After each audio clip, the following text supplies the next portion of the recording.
All right, kids, time for another dad story. This one is an Afghanistan story. So, when I was with a 3-2 Striker Brigade, I started off as what's called the S2X. I was responsible for human intelligence and counterintelligence, like spy catching. And so for a year, we trained up our troops and made sure that they were ready for deployment. And then we headed out to Afghanistan. Well, right before we went to Afghanistan, we went to the National Training Center in California. And while we were there, the brigade commander asked me to come talk to him about who would be a good key leader engagement manager. And when he listed all the criteria of what it would take, I'm like, well, sir, the only person I know of who has all those things that you just described is me. And he's like, all right, you're my guy. So for this whole training exercise, which was about a month, it was pretty intense overall. I rode with the colonel. I did big, projects for him, learned a little bit about Afghanistan culture and customs and history, and took notes for him and typed them up and shared them with everybody. It was a very engaging job. And at one point I wrote a speech for him because I had learned from my interpreters that, we were doing this exercise at the same time as Afghan independence. And so I wrote a paragraph, 5 sentences that he could deliver in a speech. And the way I wrote it started off as a joke, basically saying, hey, I know it's your Independence Day, and you and I, your country and my country, we have something in common, which is, we both broke off from England.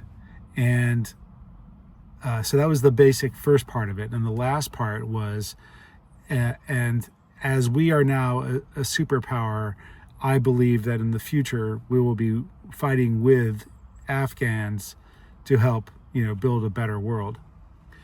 And as he would practice telling or, sort of identifying this being the Independence Day, each time he would do it with a different audience, he would typically stop after the joke part. And it would always fall kind of flat, which I felt bad about, because if a joke doesn't make people laugh, it's not good. But finally, he started using the last line about, honoring our Afghan partners as, great warriors who are capable of doing good things. And as soon as he mentioned that to the audiences, they lit up. They loved that idea of being, recognized for their warrior ethos. So I felt pretty good about myself, and I thought, wow, I'm doing a great job. And I figured out the script.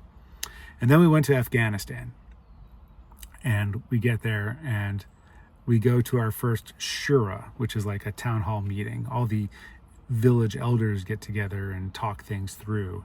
And we go to a building, and it's a little shack. There's not a lot of building resources in Afghanistan, at least not where we were. There was a little wood burning, or a potbelly stove, in which they burned goat dung, goat poop, and all these old bearded men were sitting on the floor.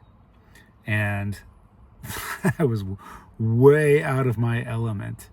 And the colonel and I are both sitting on the floor, and I'm trying to take notes and figure out what's going on. And we're getting, our introduction to the leaders in this region. And he looked to me like, Yaffy, what's going on here? And I'm like, I have no idea. It was so different than being in a scripted environment, a training environment where you can figure things out pretty quick. But the real world is far more complex. And I can tell you, over the half year that I remained in that position, in that location, I learned a lot more about the people that I met that first day and their history. But being thrown to the wolves like that, there was no preparation. And I honestly felt it was best to just say, I don't know, and I'm here to learn. And I I try to maintain that attitude of knowing what I know and knowing what I don't know and being willing to learn from others. But it's hard when people are counting on you to find answers, and you got to gather your facts first. So that was a pretty stunning moment in my life to be. I wasn't even, to say I was caught flat-footed isn't accurate.